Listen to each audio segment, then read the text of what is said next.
जिसमें परमात्मा कह रहे हैं, क्योंकि एक भगत था, जब उस भगत ने परमेश्वर का यह सत्संग सुना तो भगत ने कहा कि गुरुदेव, हम तो इसलिए ज्यादा ज्यादा दान धर्म करते हैं कि हमें धन ज्यादा मिले, और आप इस वाणी में कह रहे हो कि दानी को नहीं देत हूं ना राखूं वर्ष करोड़, ये माया है सूम की कंजूस व्यक्ति की और बंधी सूम दल डोर।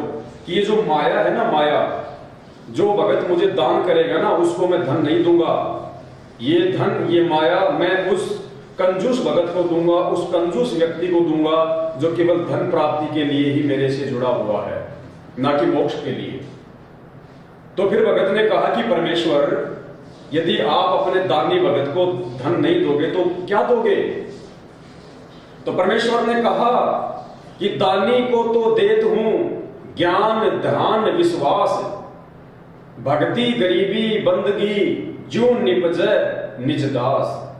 कि जो मेरा दान करने वाला जो भगत होगा, और दान जो केवल अपने आत्म कल्याण के लिए करेगा, अपने मोक्ष के लिए करेगा, ऐसे दानी भगत को मैं धन ज्यादा नहीं दूंगा, धन केवल उसको हैंड टू माउथ दूंगा, उसकी आवश्यकताओं की पूर्ति होती रहे, बस इतना ही दूंगा।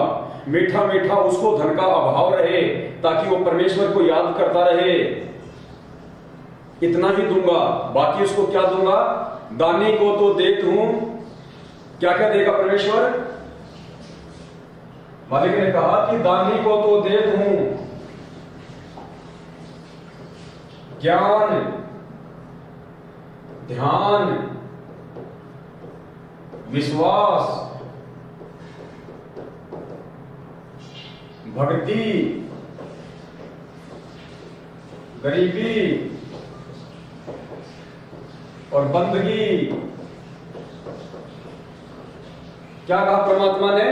कि जो भगत मुझे दान करेगा अपने आत्मा उद्धार के लिए, इसी जन्म में मोक्ष प्राप्त करने के लिए, तो परमेश्वर कहते हैं ऐसे दानी भगत को मैं अधिक धन नहीं दूंगा, उसे मैं अभाव में रखूंगा, और मैं उसे वो वस्तुएं प्रदान करूंगा जो वस्तुएं उसके मोक्ष मार्ग में उसकी सहायक होंगी। तो कौन कौन सी वस्तुएं? ज्ञान, ज्ञान से उसको सही और बुरे कर्मों का मालूम पड़ेगा, सही गलत का निर्णय कर पाएगा। कि कहे कबीर सोए जन मेरा, जो नीर खीर का करे निबेरा। तो ज्ञान से ही उसको सही और गलत, कौन से कर्म भक्ति मार्ग पे करने चाहिए, कौन से कर्म नहीं करने चाहिए, कौन से वो कर्म करने से सदगुरु की मर्यादा और वचन टूटेगा, और कौन से कर्म ना करने से हम परमेश्वर के नजदीक बने रहेंगे। तो सबसे पहले क्या बताया परमात्मा ने? ऐसे भगत को मैं ज्ञान दूंगा, फिर मैं उसको ध्यान दूंगा, भक्ति में उसका ध्यान लगे, सत्संगों में उसका ध्यान लगे, अपने गुरुदेव के चरणों में उसका ध्यान लगे, उसका मन विचलित ना हो, उसका मन कहीं इधर उधर ना भटके, विषय वासनाओं में ना भटके, काम क्रोध मद लोभ में ना भटके, आवारागिरी में ना भटके। इसलिए परमेश्वर उसको ध्यान देंगे। विश्वास, ताकि वो दृढ़ता के साथ में भक्ति करे, अपने सदगुरु के ऊपर उसका विश्वास बन जाए कि मेरे गुरुदेव के अलावा इस पृथ्वी पे अन्य कोई पूर्ण संत नहीं है, कोई भी मोक्ष प्राप्त करवाने वाला महापुरुष नहीं है, मेरे गुरुदेव ही सकलों के राजा हैं, यही स्वयं साक्षात कबीर भगवान है। उसको मैं विश्वास दूंगा ताकि दृढ़ता के साथ भक्ति मार्ग पे टिका रहे। भक्ति देगा परमात्मा उसको, तीनों समय की आरती सही समय पे करे, जो सुमरण परमेश्वर ने दिया है मर्यादा में रह के करे, समय समय पे परमेश्वर के चरण कमलों में सत्संगों के लिए वो जाता रहे, उसके भाव बने रहे, उसकी श्रद्धा बनी रहे, तो परमेश्वर उसको भक्ति देंगे। गरीबी, ताकि मेरे भगत को काल ना ठग ले, मेरा भगत कहीं बिगड़ ना जाए, मेरा भगत कहीं ज्यादा से ज्यादा धन प्राप्त करके मायाधारी बन के और अपने जो भक्ति कर्म है उनसे विचलित ना हो जाए, मेरे भगत के अंदर मीठा मीठा एक मतलब भाव बना रहे। अगर उसमें गरीबी रहेगी तो परमात्मा उसके नजदीक रहेगा, क्योंकि हर स्थिति में वो परमात्मा को ही याद करेगा, हर स्थिति में परमात्मा को ही अपना सहारा और साथी समझेगा। इसलिए मैं उसको गरीबी दूंगा। बंदगी यानी सेवा भाव, आधीनता, परोपकार का कार्य करना, परमार्थ के लिए निस्वार्थ भाव से आगे बढ़ना भक्ति मार्ग पे, तो परमेश्वर कहते हैं कि मैं उसको बंदगी दूंगा। तो ये सारी चीजें पुण्यात्माओं किन भक्तों को मिलेगी? ये उन विशेष आत्माओं को मिलेगी जो विशेष आत्मा परमात्मा ने इस कलयुग की पिछली पीढ़ी में मोक्ष के लिए सेलेक्ट कर रखी होंगी। अब सुनिए आप परमपिता परमात्मा जी का ये सत्संग, और एक एक चीज आपको क्लियर हो जाएगी कि वास्तव में ये जो दुख, ये जो समस्याएं, ये जो अपनों से जो ये अपमान है, ये हमें क्यों मिल रहा है। फिर हम इन चीजों से दुखी नहीं होंगे, इन चीजों से फिर हम टूटेंगे नहीं, क्योंकि हमें ज्ञान आधार से इस बात का पता चल जाएगा कि ये सारी चीजें, ये सारी घटनाएं जो मेरे साथ में घटित हो रही हैं, जिनको मैं एक समस्या मान रहा हूं, ये समस्या नहीं, ये तो वरदान है मेरे लिए, मेरे सतगुरुदेव जी की तरफ से ये सत्संग सुन के। क्योंकि परमात्मा मुझे इसी जन्म में मुझे पक्का हीरा बनाना चाहते हैं। मुझे आग में तपा तपा के ऊपर ज्ञान आधार रुपया थोड़ी की चोट मार मार के मेरी कोई वस्तु बनाना चाहते हैं, जिससे कि मेरी बाजार में मेरी कोई कीमत बने।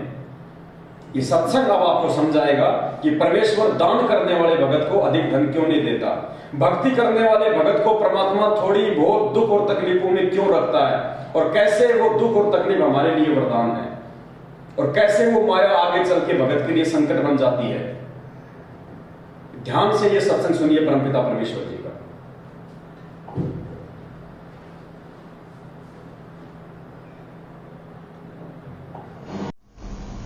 ऐसी दूती जोगनी जगत किया बैरून, आन अटक माने नहीं ये माया चढ़ी खून। दानी को नहीं देत है नहीं राखे वर्ष करोड़े, माया चाली सोम को बंधी सोम गल डोरे।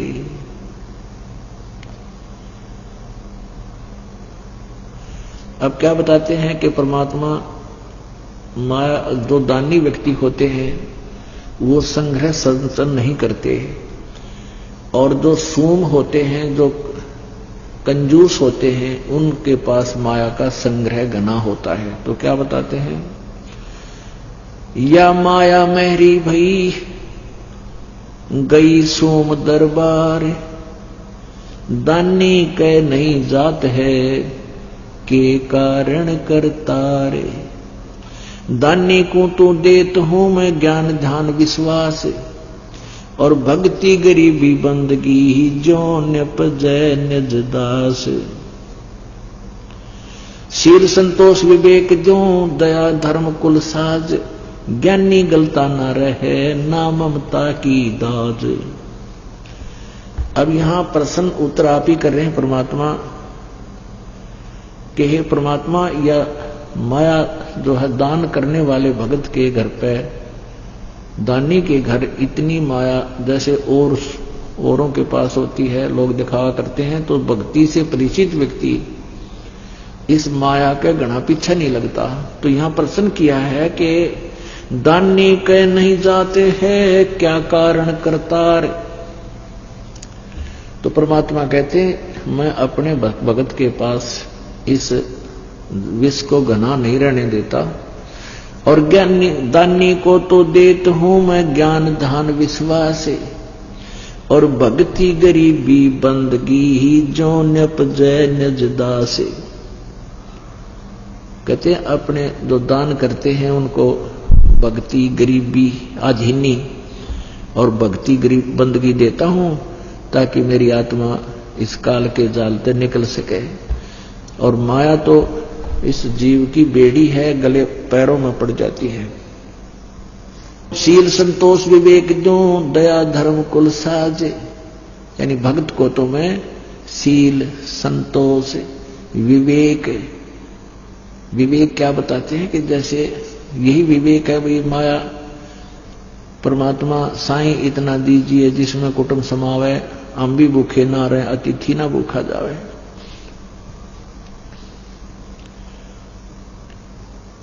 शील संतोष विवेक जो दया धर्म कुल साज, और उस पुण्यात्मा के अंदर दया भर देता हूं, धर्म धार्मिक बनाता हूं, और वो फिर इस माया की आग में नहीं जलता।